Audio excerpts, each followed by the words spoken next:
Tonight we're going to talk about chapter 14, the brain and the cranial nerves. So this starts on page 494. The purpose of this chapter is to understand how the brain is organized and protected and supplied with blood. We'll also compare and contrast the various areas of the brain and their functions. We'll discuss the functional organization of the brain, and we will learn about the cranial nerve structure and its function. Table 14.1 on page 494.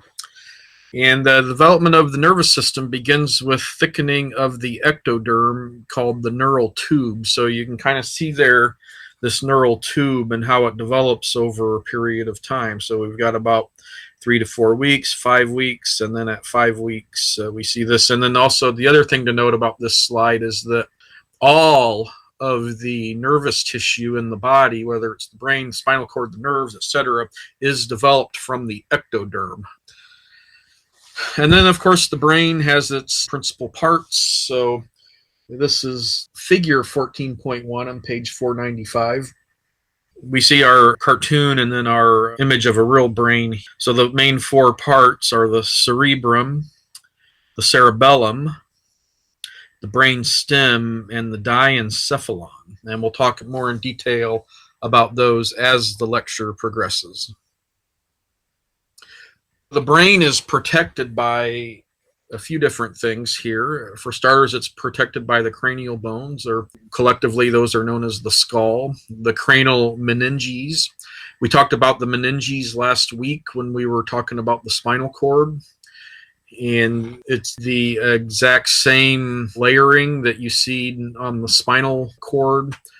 And remember, the meninges, they're really just a kind of connective tissue.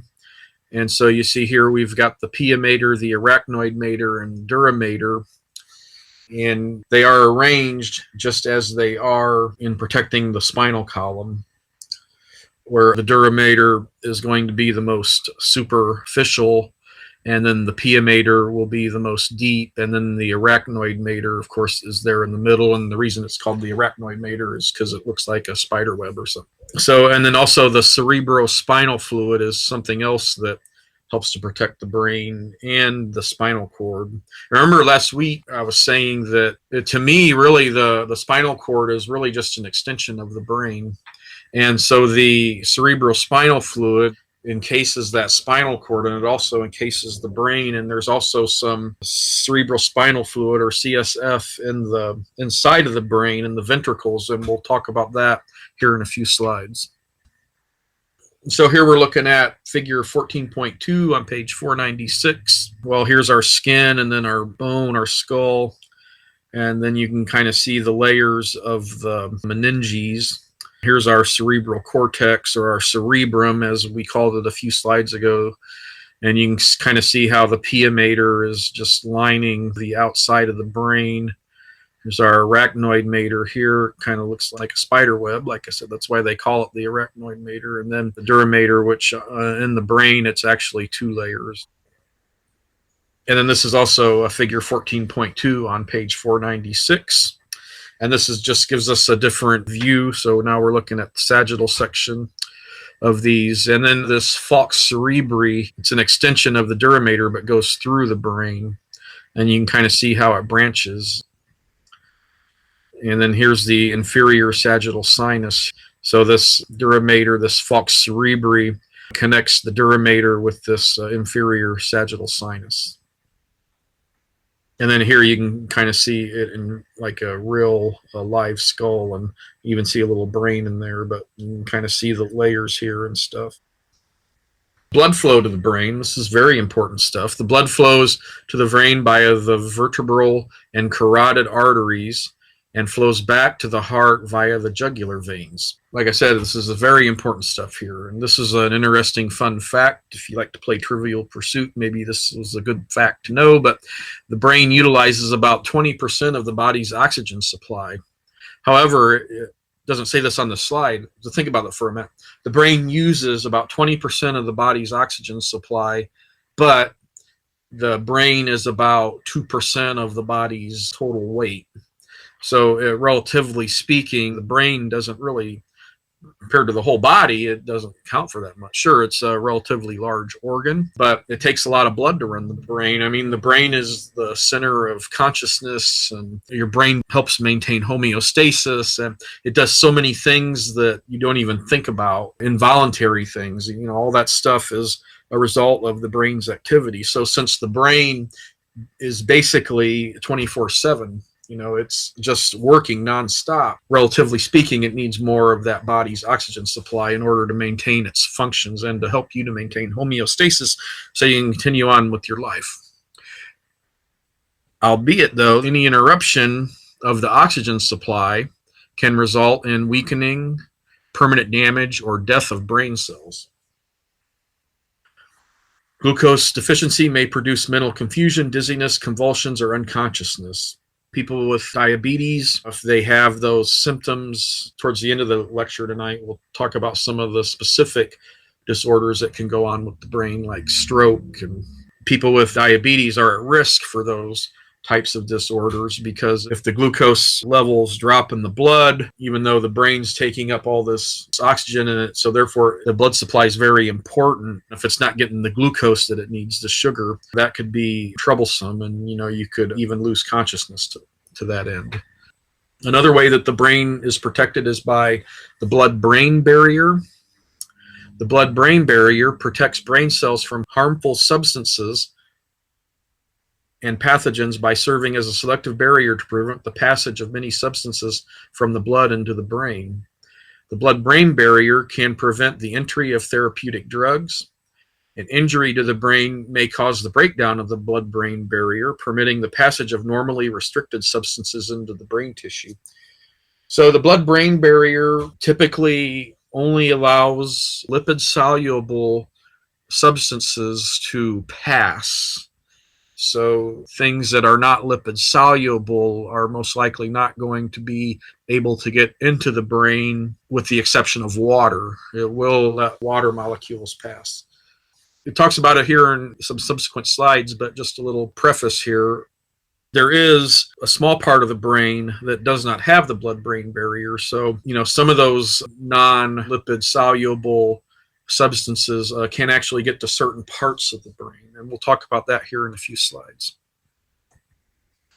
So the cerebrospinal fluid, the CSF, is a liquid that protects the brain and spinal cord against chemical and physical injuries, and it carries oxygen, glucose, and other important substances from the blood to the nervous tissue cells.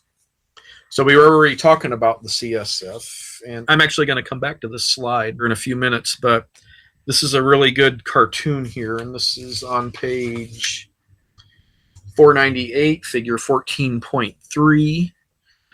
So you can see these little blue areas in this cartoon, and these are the ventricles. There's 4 ventricles. You need to be familiar with those. These lateral ventricles, they're in either hemisphere of the brain. They're basically mirrors of one another. This area is where the cerebrospinal fluid is made by your body, and then it has these passages where the CSF can get into the 3rd ventricle or the 4th ventricle, and or go into the spinal column. Now, by the time it gets to the 4th ventricle, it does have the ability to go back up. So the CSF can kind of cycle through this, and selectively, some of it will go inferior to protect the spinal cord, but some of it will also be recycled and move back through this pathway that your body has set up for it.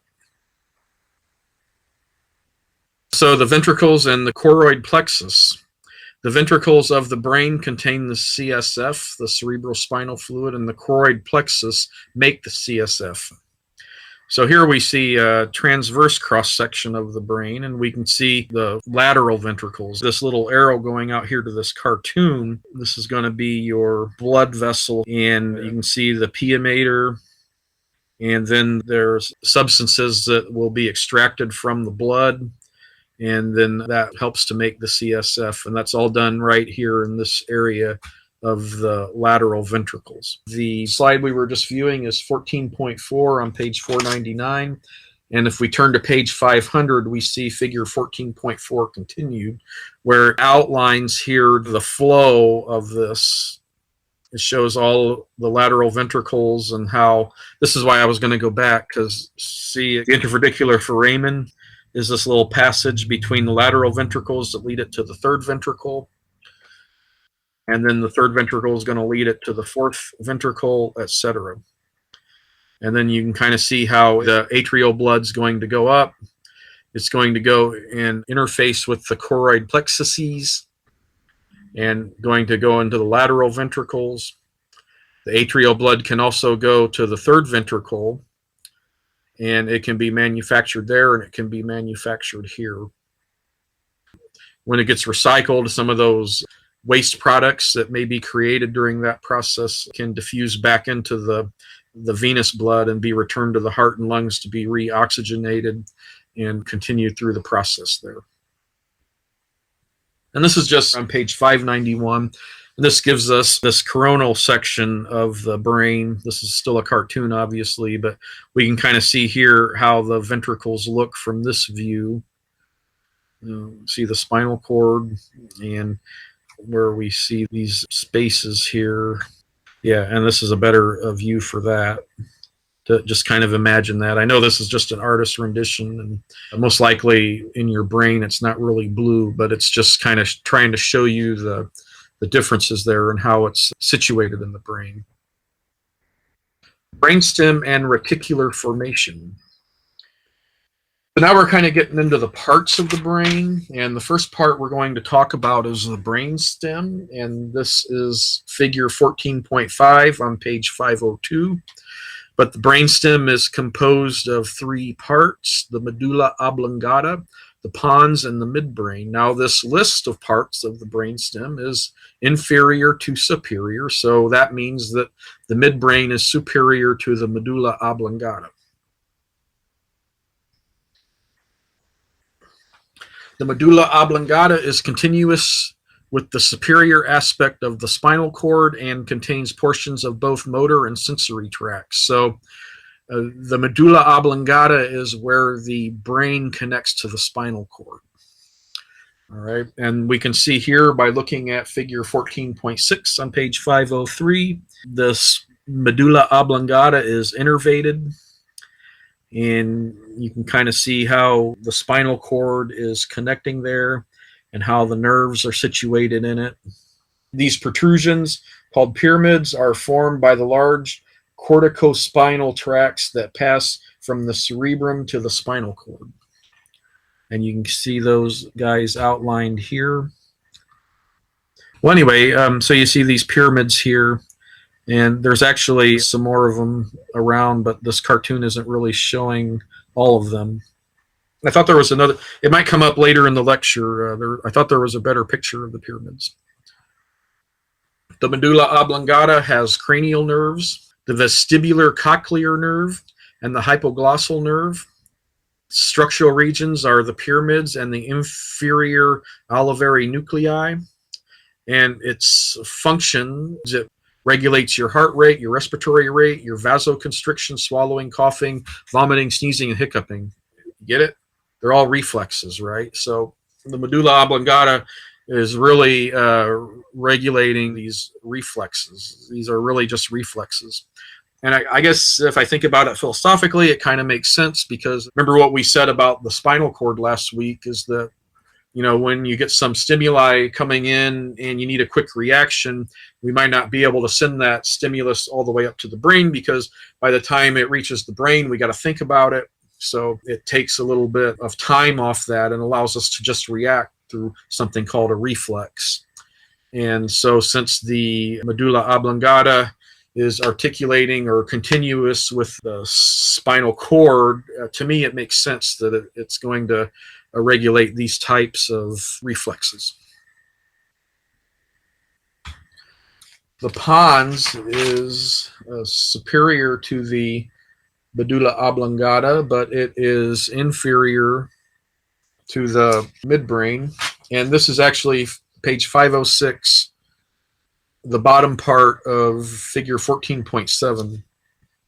Yeah, I just said that. The pons is located superior to the medulla oblongata, and it links parts of the brain with one another by way of tracts.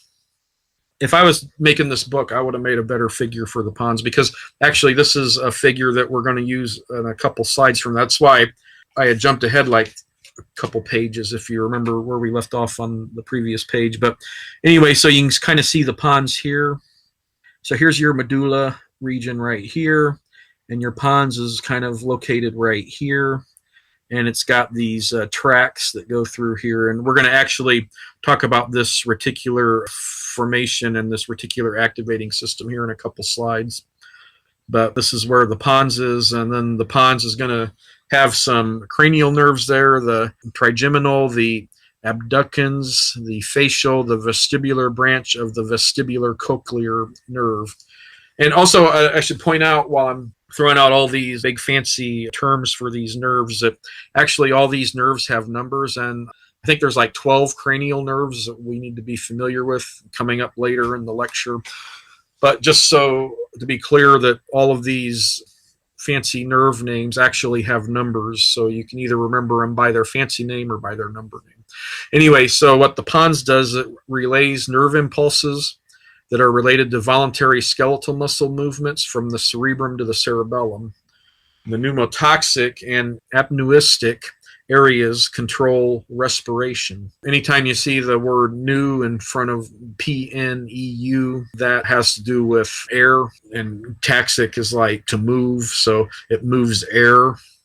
Also, we're going to talk about the cerebellum later, but just a little preface on that the cerebellum is related to the voluntary movements of the skeletal muscle. That's where most of that activity is going to come from, is the cerebellum. We'll talk about that here when we get to the next section of the brain, I think. But that's the pons for you. And then that brings us to the midbrain. So we'll go back to page 505, figure 14.7.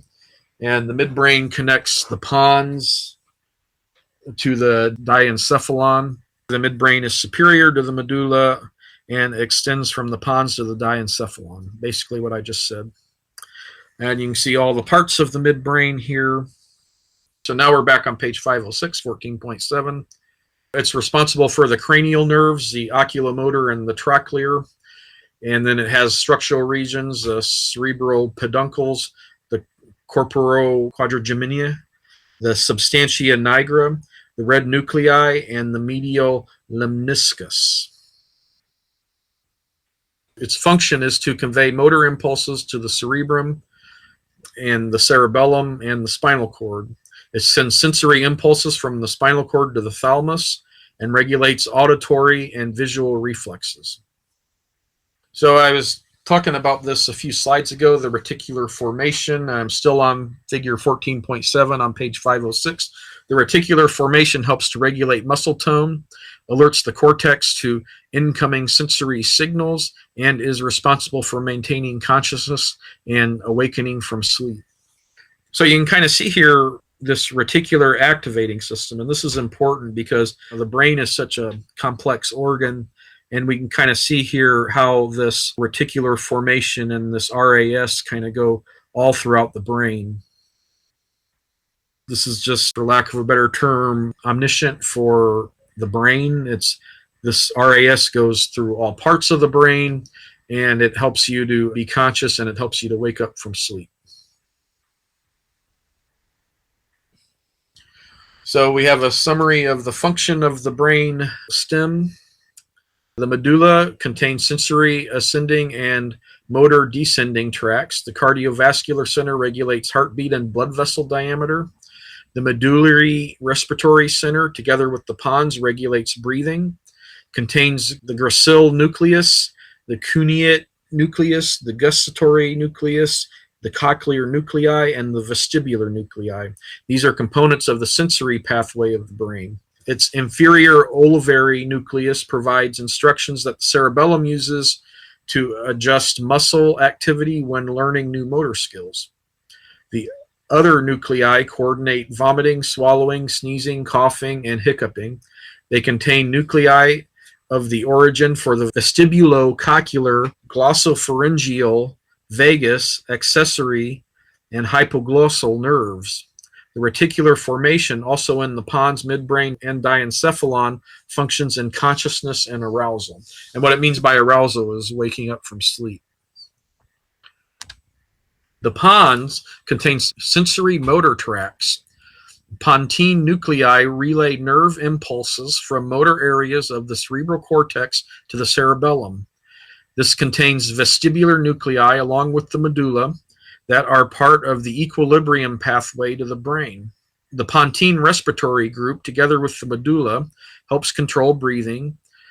This contains nuclei of the origin for the trigeminal, the abducens, the facial, and the vestibulocochlear nerves. Remember what I was telling you about the numbers of the nerves? So this is Roman numerals. If you're not familiar with Roman numerals, you might want to brush up on them for this particular chapter.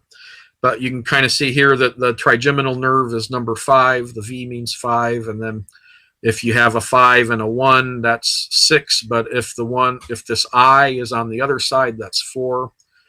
Crash course here in Roman numerals, you've got 3. So 5 plus 3 is 8. So you'll never have more than 3 of the same letter in a row in Roman numerals. If you have VII, that's 7. VIII is 8. And then if you wanted to get to 9, you would have to have an I, then an X. Roman numerals, brush up on them, please. The midbrain contains sensory and motor tracts. The superior colliculi coordinate movements of the head, eyes, and trunk in response to visual stimuli. The inferior colliculi coordinate movements of the head, eyes, and trunk in response to auditory stimuli.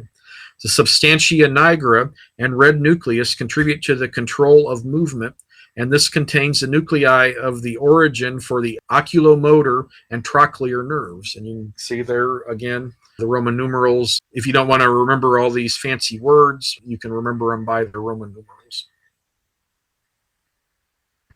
The cerebellum. So this is page 508, figure 14.8. The cerebellum occupies the inferior and posterior aspects of the cranial cavity and consists of 2 hemispheres and a central vermis. So vermis is just a fancy word for nerve. So where your brain on the cerebrum, on the top of it, it's got like that fissure going down the middle, which remember a fissure is just kind of like a deep valley. You see that line? That's actually a fissure. Well, the cerebellum doesn't have a fissure, but it has this line here, this dense tissue, and that's called the vermis because whoever discovered it thought it looked like a worm, so they call it the vermis. But the cerebellum is responsible for your skeletal muscle movements. The cerebellum functions in the coordination of skeletal muscle contractions and in the maintenance of normal muscle tone, posture, and balance.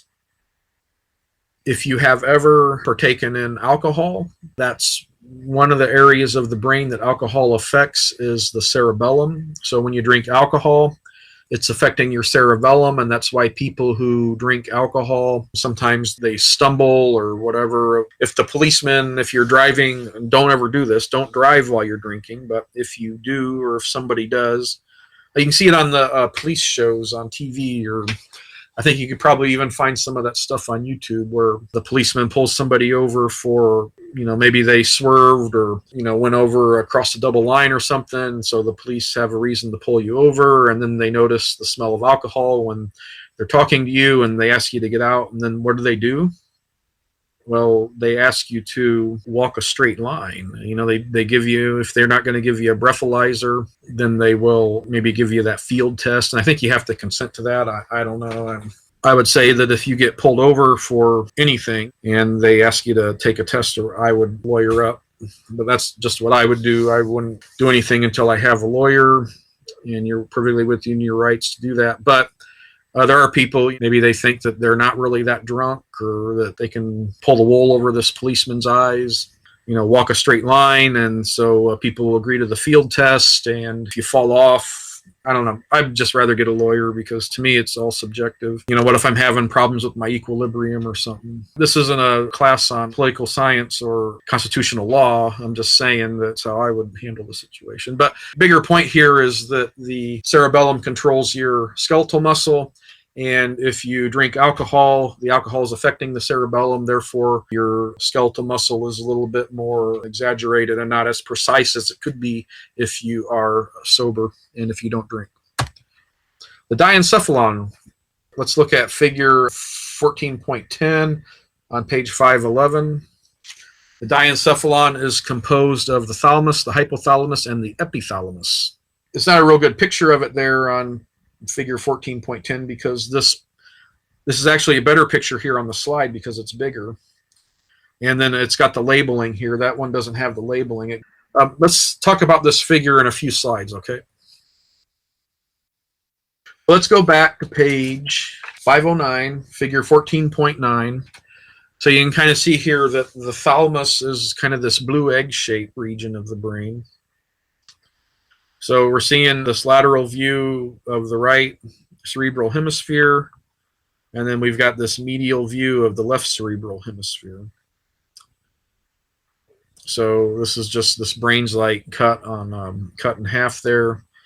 And the thalamus is located superior to the midbrain and contains nuclei that serve as relay stations for all sensory impulses except smell to the cerebral cortex. So this is also figure 14.9 there, and we can see the various parts of the thalamus in here. So there's a lot of different parts that are responsible for a lot of different functions that the body needs to do. And this, going back to page 511, figure 14.10, the hypothalamus is found inferior to the thalamus, has 4 major regions, controls many body activities, and is one of the major regulators of homeostasis. The thalamus and the hypothalamus, they release hormones. And you can see here that the pituitary gland's part of that. There's all kinds of hormones that are released from here and helps your body to regulate different parts. Even the menstrual cycle in the female is in part regulated by hormones that are released from this part of the body. So it's just a major regulator of homeostasis. Okay, I'm still on figure 14.10. The epithalamus lies superior and posterior to the thalamus and contains the pineal gland. The pineal gland secretes melatonin, and the habenular nuclei are involved in olfaction. So olfaction means smelling. Your sense of smell is called the olfactory sense, or that's just another word for it that we use in anatomy. And melatonin helps to regulate your sleep cycle. Those hormones are released by the pineal gland. Melatonin is a hormone.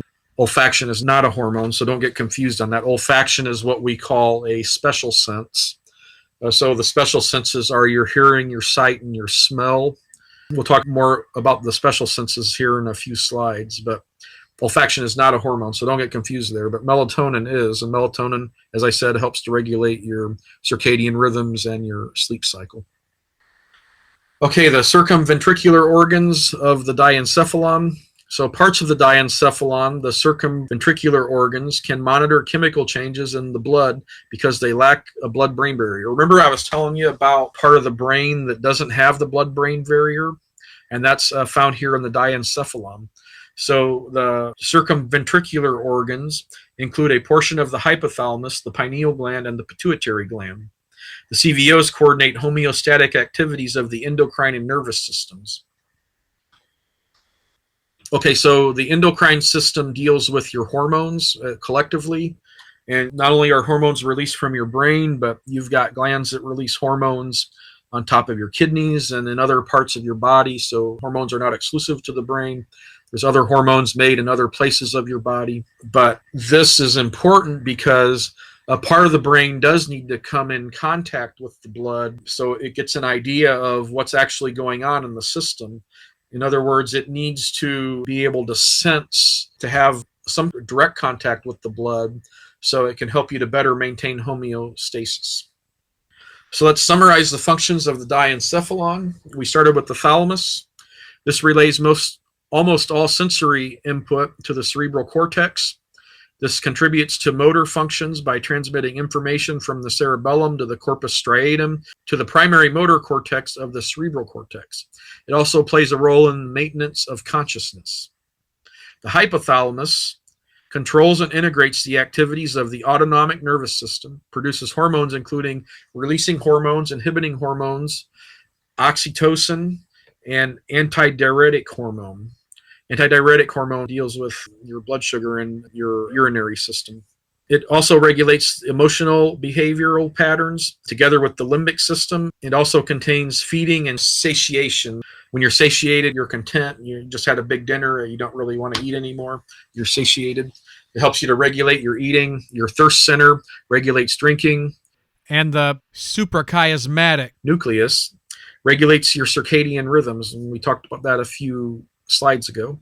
Controls body temperature by serving as the body's thermostat. So again, maintaining homeostasis. So hypothalamus has quite a few functions there. The epithalamus, finally, consists of the pineal gland.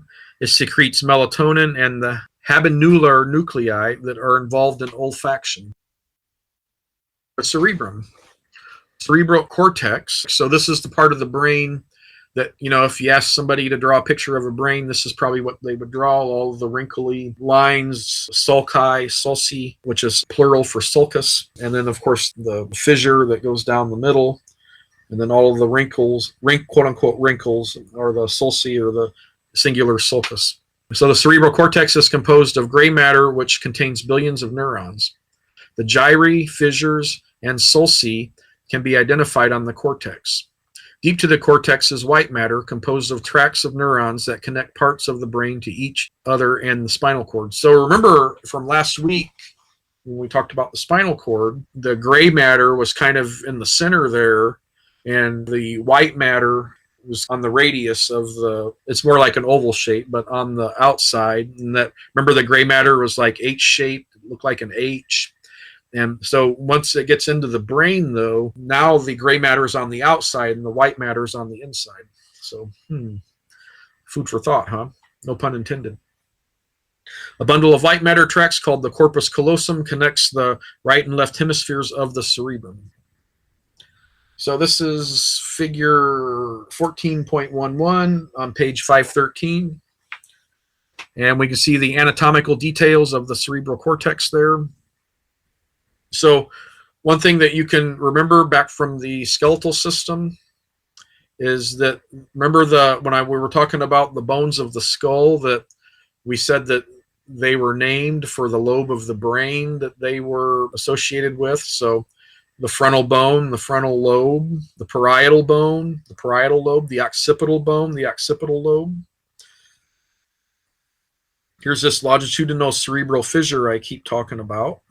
So here's like a sulcus, and here's the gyrus, which is kind of the part, and then it folds in.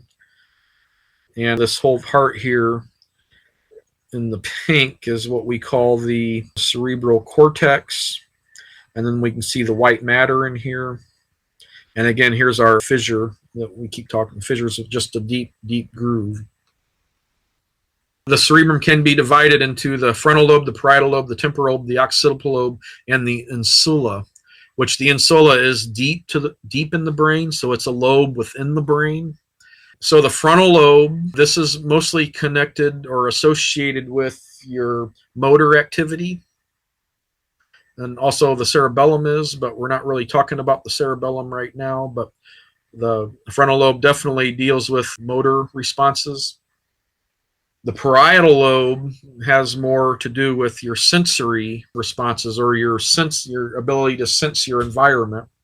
And then the occipital lobe, as the name would apply, occipital has to do with your sight. And then the temporal lobe deals with your hearing. So special senses, right? The hearing and the sight are special senses. They have lobes of the brain dedicated to them, and then the olfactory part was regulated by it's part of the diencephalon, one of those parts. So this figure on page 514, figure 14.12, just kind of shows the brain in this cross section here. We see the cerebral cortex, and these association tracts. We'll talk about association areas here in some upcoming slides. But this is just the medial view of the tracts revealed by removing the gray matter from a median section.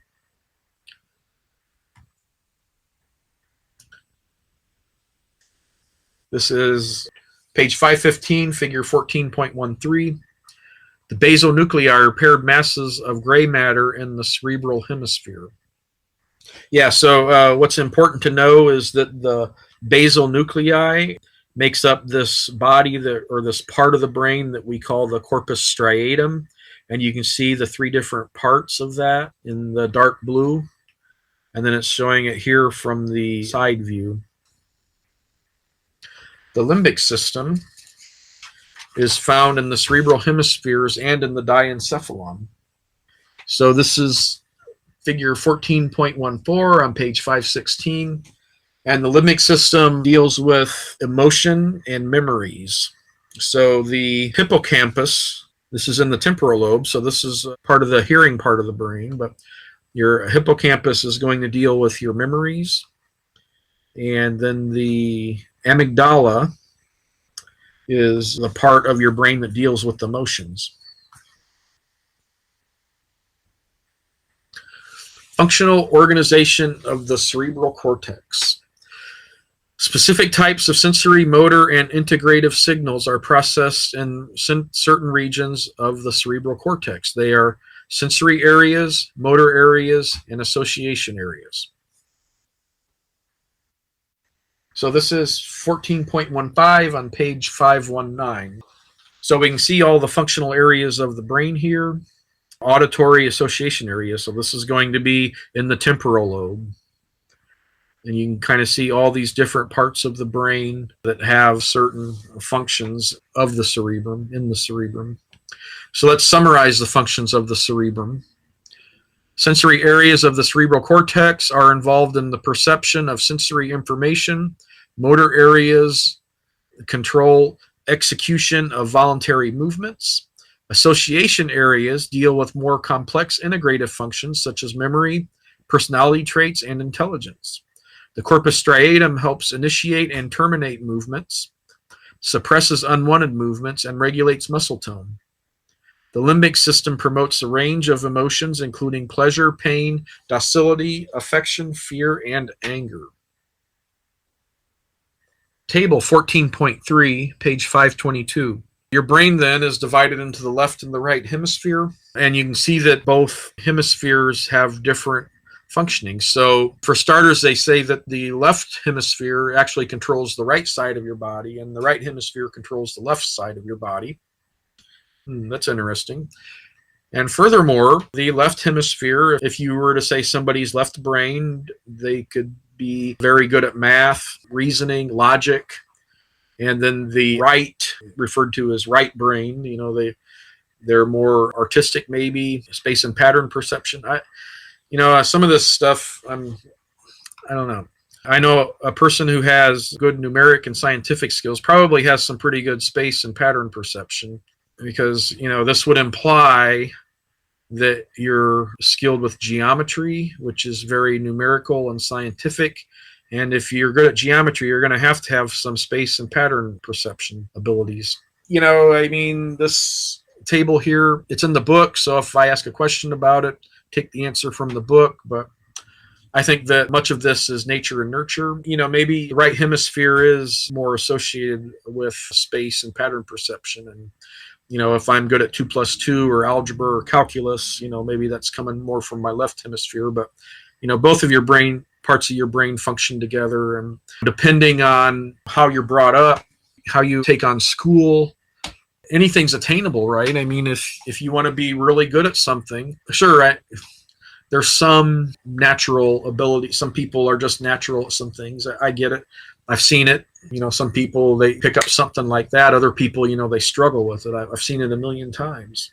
But I think that also everything is kind of attainable if you're willing to live the lifestyle. If you really wanted to be good at a sport, what do you need to do to be good at a sport? Well, you've got to learn about it. You've got to play it. You got to practice it. And I'll tell you what, man, those professional athletes, I don't think they're there just because they just happen to swing a baseball bat and hit a ball out of the park. Maybe there is a little bit of that at the beginning, but to get really good and to play at that level, I mean, to get at that next level, you really have to put in the practice. Whether you're natural at it or not, you still need some practice. And sure, some of it's experience. Like, you can play baseball. I used to be a baseball player myself, and I thought I was pretty good at it. I practiced every day and stuff. But now I played a little bit in my adult life, but not as much as I did when I was in school. And I'm sure I could get up and I could probably still hit a 90-mile-per-hour pitch if I get lucky. But if I really wanted to get good and playing them, I'd have those guys, they're out there every day practicing, swinging the bat, watching the ball. So nature and nurture, practice, and maybe some of those left and right hemisphere functions will be put together in this package that you call your body, and you will be able to do whatever you want to do. Brainwaves. Figure 14.16 on page 522. Brainwaves indicate the electrical activity of the cerebral cortex. They are recorded via an electroencephalogram. So if somebody wants to measure your brain waves, they can hook up some electrodes or some leads to that and measure those. Brain waves. Alpha waves occur when people are awake and resting with their eyes closed. They disappear during sleep. Beta waves appear when the nervous system is active during periods of sensory input and mental activity. Theta waves occur when children and adults experience emotional stress. And delta waves occur during deep sleep in adults and in awake infants. Table 14.4. I'm going to kind of be bouncing back and forth here because when we get into the next set of figures, we're going to have to reference this table. Table 14.4 is on page 537. Maybe you want to open up to page 14.4 as we go through this next set of figures. So I'm just going to skim through these. But let me say before I start getting to the next set of figures, so what this is, we're going to talk about our cranial nerves now. And as I said, there's 12 of those. So we see here in this column, we've got the cranial nerves, its components. So your book makes it out to, I think that makes it out to be 4 different. There's the motor, and there's the special sensory, which we see here. There's mixed nerves, and there's sensory nerves. Here it goes to more of the specifics, where it's a motor somatic and then motor autonomic. So somatic just means that it's under voluntary control, and then autonomic means that you don't have any control over it. It's involuntary. And then it'll tell you what the principal function is, and olfaction, so smell, vision, sight, etc. And we can see here the name of the cranial nerve and its number. 1, 2, 3, 4. There should be 12 of them. Okay. And this is mnemonic. I read through this and I thought it was total cheese. I don't think I could bring myself to say this. I would rather just memorize them. So the first one is the olfactory nerve, and this one is figure 14.17 on page 525. And we can kind of see here's our anterior. So here's the front of this would be like the front of our face. And we can see here our nose would be probably in this region if this was our face out here. And then we can kind of see these nerves that relate to the olfactory or your special sense of smelling. And you know what? Instead of traveling back and forth, I'm just going to refer to page 537, table 14.4 here in the book. And yes, exactly what I was going to say is that when we look at olfactory nerve number 1, we see that it is a special sense. So it's a special sensory nerve, and it deals with your sense of smell. The optic nerve number 2, well, you can probably guess what that nerve does. It has to deal with your sight, your vision. And so that's the second nerve, and you can kind of see there where it's located at. So we're looking again like at the bottom of the brain here, and we're kind of seeing, your face. So this eyeball would probably be on this side, and then this nerve here would come up, and you'd have another eyeball here. The oculomotor nerve. So we see this here, number 3. It's got these oculomotor, the trochlear, and the abducens, which all deal with the muscles of your eye and help you to control your eye and how you blink and how you move your eye, etc. So I just said the trochlear nerve, and that's also associated here. Let's see what it says in the book. Fourth one, IV. Remember Roman numerals. Yeah, motor somatic, movement of eyeballs. So it's a motor neuron, motor nerve, and it deals with the movement of your eyeballs. Trigeminal, number 5. Yeah, so the trigeminal then is kind of a big nerve, right? Look at all the places it goes to in the face. Trigeminal, number 5, is a mixed nerve. In other words, it has both sensory and motor capabilities.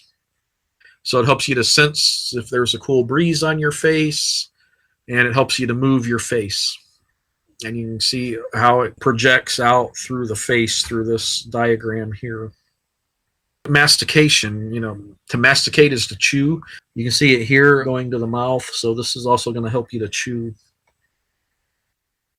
The abducens, number 6. The abducens, it's a motor somatic nerve, and it helps you to move your eyeballs. So this is the third time we've seen a nerve of the cranium here associated with the eyes. Number 7 is the facial nerve. So we can see here again, the facial nerve is a mixed nerve. So it's going to give you both the ability to sense and the ability to move. And see how this goes all throughout your face. So a rather large nerve, huh? The vestibulocochlear nerve, number 8. We've talked about this one a few times, and the word cochlear or cochlear should have given it away. One of my favorite parts of the anatomy is the ear and hearing. I've been fascinated with it my whole life, so I know a little bit about it. Whenever I see this, I know when I see this word cochlear, however you pronounce it, is associated with the ear. And here's the cochlea of the ear. So it looks like a nautilus, don't it? Ear is just fascinating. So anyway, this isn't a lecture. You'll get the ear on next semester if you take Anatomy 2. We've got our temporal lobe here, and we've got this nerve that goes out to the cochlea of the ear, and it's going to, the sound's going to come in, and this tympanic membrane is going to vibrate, and it's going to activate the malleus and the stapes, and that's going to transmit a signal into the cochlea, and that cochlea is going to send it through this vestibulocochlear nerve, which is going to go to the brain, and it's going to tell you, hey, I'm hearing a pleasing sound. I like this song, or man, that car sure is loud, or somebody's making a lot of noise. This noise is really bothering me, whatever.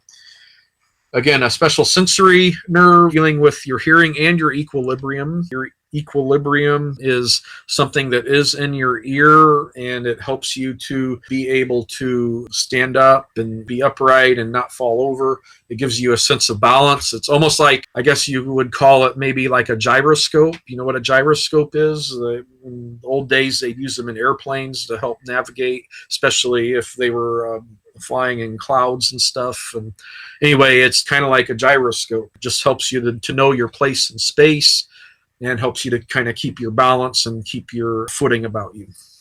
The glossopharyngeal nerve, number 9, is a mixed nerve. It has, so therefore, since it's a mixed nerve, it's going to have both sensory and motor perception for you. And again, you can kind of see this here, how it goes through. Looks like it's kind of in the inferior portion of your cranium. So this is a little bit lower than some of the other nerves we've seen. The vagus nerve. Even before I took anatomy, way back when I was an undergrad, I definitely heard of the vagus nerve before, and it's another mixed nerve, which now you should know. If a nerve is mixed, that means it's going to deal with your senses and with your motor abilities. And look at the vagus nerve. So it's going throughout not only the cranium, but it also goes all throughout your body. Interesting stuff, huh? Have you ever had to urinate really, you're driving, you're on a trip, and you're driving in your car, and you're going on a long trip, and I got to get to the next rest area, And so when you do finally get to the rest area and you can actually urinate, and then you can kind of feel that in your teeth. Just have you ever had that experience? Well, if you have, that's part of the reason, because you've got this part that's going into your digestive system, and you can kind of see here it's going up into your mouth too.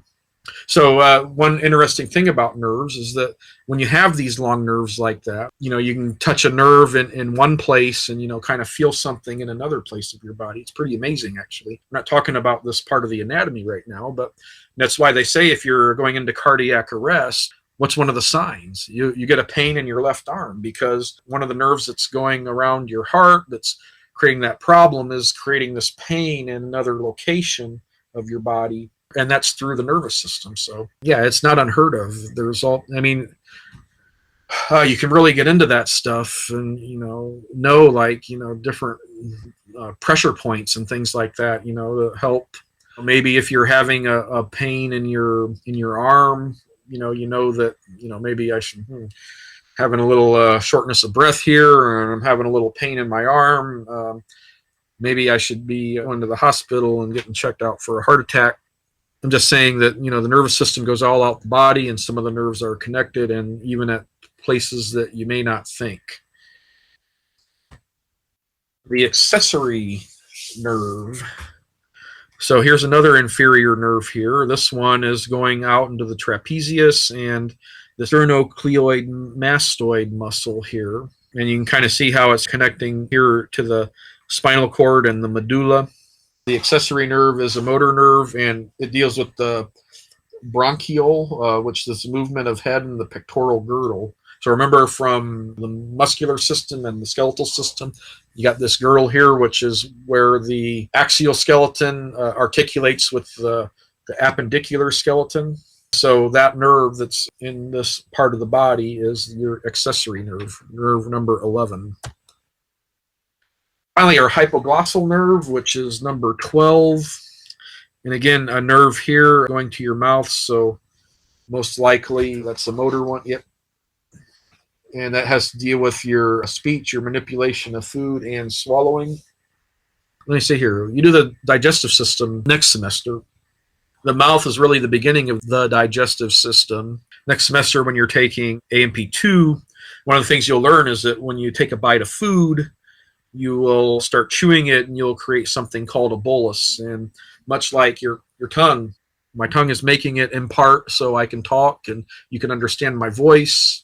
Well, when you take a bite of food, your tongue also helps to kind of shape your food while you're chewing it, makes this thing called a bolus and makes it so you can swallow. And then when you swallow, remember we were talking about that has to do with the medulla oblongata, which deals with your reflex. So swallowing is kind of a reflex.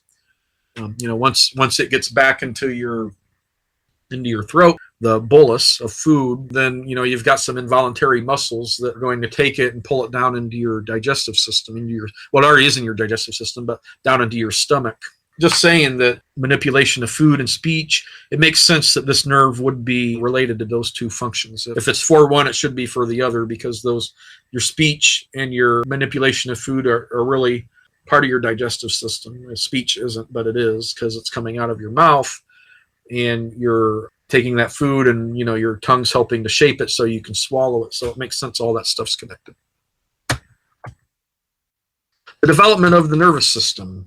All right, so we're going to be on figure 14.27 on page 538, but that'll be next slide. So during the third week of gestation, the ectoderm thickens and forms the neural plate. The neural plate folds inward and forms the longitudinal groove. On either side of the groove, the raised edges are the neural folds. Eventually, the folds meet to form the neural tube. And remember, the neural tube was like the first slide that we looked at tonight. So this is kind of putting it into perspective for you. And remember, all nervous tissue comes from not the endoderm, but the ectoderm. Wow, what a great quiz or exam question. True or false? All nervous tissue is formed by the endoderm. True or false? All nervous tissue is formed by the ectoderm. True. So, what a great question. So we can kind of see here the development over a period of time. We got 3 to 4 weeks here, and then 7 weeks. And then at about 11 weeks here, we really start to see something that looks like the brain. And then by the time you're born, your brain is really taking the shape of an adult brain, aging in the nervous system. So aging can result in loss of neurons, diminished capacity for sending nerve impulses to and from the brain, diminished ability to process information, decreased conduction velocity, slowing of voluntary motor movements, increased reflex time, degenerative changes in vision, hearing, sight, taste, smell, touch, and balance. Man, aging. Then, as a result of aging, or as a result of aging and poor lifestyle choices like diet, exercise, etc., some disorders can pop up with the brain. So this isn't actually a figure number. It's at the bottom of page 540. But you can kind of see here, we're talking about what we call a cerebrovascular accident or a stroke. So this leads to the death of brain cells due to lack of oxygen. 85% of strokes are ischemic, that is due to a blood clot, and 15% of strokes are hemorrhagic, and that is because of a leaky or ruptured blood vessel. Okay, and then it shows that there, and there is no, as I said, there's no figure number associated with this. It's just there at the bottom of the page. So a transient ischemic attack. Can you put two and two together? We already talked about this ischemic, which is a full-blown stroke, but a transient ischemic attack, this is what we, or a TIA, this is what we would call a mini stroke. Okay, so let's talk about a mini stroke. A temporary cerebral dysfunction caused by impaired blood flow. This typically persists for 5 to 10 minutes. Symptoms include dizziness, weakness, and numbness. Let's go back here. So for a full-blown stroke, a CVA, the brain is going to be deprived of this blood or reduced blood flow for a longer period of time than 5 to 10 minutes. This TIA, this mini stroke, you lost blood flow just for a very short amount of time, and this may include dizziness, weakness, numbness. So if you're having those symptoms, especially if you're a little bit older, well, even if you're younger, you should be concerned about that. But certainly if you're older and you have these, then you might want to think about going and getting a checkup and seeing if there's anything you can do to reduce the probability of having a stroke or mini stroke. Alzheimer's disease is also another progressive disease that affects the brain. It's a progressive dementia characterized by loss of reasoning and the ability to care for oneself. Its hallmarks include neuronal degeneration, beta amyloid plaques, and neurofibrillary triangles. So typically in Alzheimer's, what's going to happen is the brain shrinks, and it also, I've actually seen cross sections of a brain with Alzheimer's, and it almost looks like Swiss cheese. I mean, it's just parts of the brain just really start to disappear. Still, there's a lot of research that needs to be still done on Alzheimer's. So much we don't understand about it. I know as time progresses, we understand more and more, but it's such a devastating disease. And what can we do? Is it genetic? Is it epigenetic? Is it lifestyle choices? You know, are people who smoke more likely to have Alzheimer's? I don't know. What is the cause of this? Why do we get it? How can we prevent it? Because you certainly don't want your brain to shrink and start to disappear. This is a very difficult disease for people to deal with because these people, they'll have dementia, they'll forget stuff, they won't be able to take care of themselves, etc. Also, there are brain tumors. That's an abnormal growth of brain tissue, and it can be malignant or benign. When a tumor is malignant, that means that it's cancerous, and if a tumor is benign, that means that it's non-cancerous. It's just like a cyst. It's just a mass of tissue there. Now, that's not to say that a benign tumor couldn't result in becoming, over time, a malignant tumor. Symptoms depend on size, location, and rate of growth. And then ADHD, attention deficit hyperactivity disorder. This is a learning disorder characterized by poor or short attention span, consistent level of hyperactivity and impulsiveness. Likely has a genetic component, although the causes are not fully understood. Well, that wraps up our chapter for tonight.